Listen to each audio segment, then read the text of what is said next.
Welcome to Man Does Tech, where I solve the problems you didn't even know you had.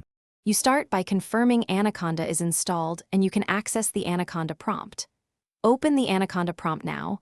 Once it appears, type Conda version to verify the toolchain. If you rely on a specific environment, activate it with Conda activate myenv. Make sure the prompt reflects the environment name.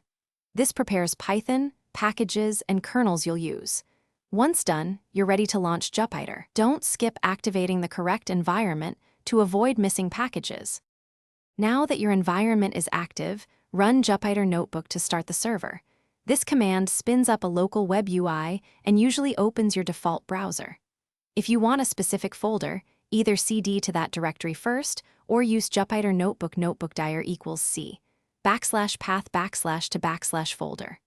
If the browser doesn't auto-open, copy the token URL printed in the prompt into the browser address bar. Make sure firewalls or proxy settings aren't blocking localhost connections, as that can prevent the site from loading.